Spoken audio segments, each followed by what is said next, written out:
તલ ગોળની ચીકી બનાવવા માટે 1 વાટકો તલ અને 1 વાટકો ગોળ લઈ લેવાનો છે। તલને ધીમા ગેસ ઉપર શેકી લેવાના છે। એક કડાઈમાં 1 ચમચી ઘી મૂકીને ગોળને સરસ રીતે ઉમેરી દેવાનો છે।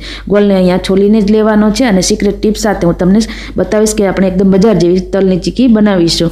ગોળનો પાયો ચેક કરવા માટે પાણીમાં 2 ટીપા જેટલો ગોળનો પાયો ઉમેરીશું અને સરસ રીતે એકદમ ક્રિસ્પી રીતે તૂટી જાય તો એનો મતલબ કે આપણો ગોળનો પાયો પરફેક્ટ રીતે બનીને તૈયાર થઈ ગયો છે।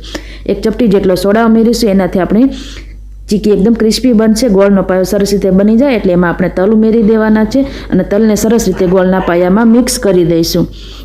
સરસ રીતે મિક્સ કર્યા બાદ આપણે આ મિશ્રણને આપણે પ્લેટફોર્મ ઉપર લઈ લઈશું અને વાટકી અને હાથોની મદદથી સરસ રીતે સેટ કરી લઈશું અને વેલણની મદદથી એકદમ પાતળી વણી લેવાની છે અને ઉપરથી આપણે તાજી હોય ત્યારે જ કાપા કરી લેવાના છે અને એકદમ બજાર જેવી આપણી તલ ગોળની ચીકી બનીને તૈયાર થઈ ગઈ છે। ગોળ મમરાના લાડુ બનાવવા માટે અહીંયા પરફેક્ટ માપ લેવું ખૂબ જ જરૂરી છે। એના માટે 1 વાટકી ગોળ હોય તો 4 વાટકી આપણે મમરા લેવાના છે। તો ગોળને આપણે કડાઈમાં મેલ્ટ કરી લઈશું। ગોળ અહીંયા આપણે છોલીને જ લેવાનો છે જેથી કરીને જલ્દીથી મેલ્ટ થઈ જાય। એ આપણે તેલ કે ઘીનો ઉપયોગ નથી કરવાનો। ગોળને સરસ રીતે મિક્સ કરતા જઈશું અને ગોળનો પાયો લઈ લઈશું। આ રીતે હલકો લાલ થઈ જાય અને બબલ બનવા લાગે એટલે એમાં આપણે મમરા ઉમેરી દેવાના છે। 1 વાટકી ગોળ હોય તો 4 વાટકી આપણે અહીંયા મમરા લેવાના છે।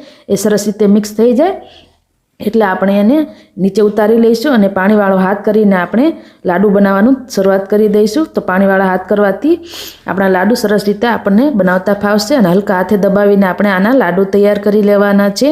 એકદમ ટેસ્ટી એવા ગોળ મમરાના લાડુ આપણા બનીને તૈયાર થઈ ગયા છે। વિડીયો કેવો લાગ્યો એ કમેન્ટ બોક્સમાં જણાવજો।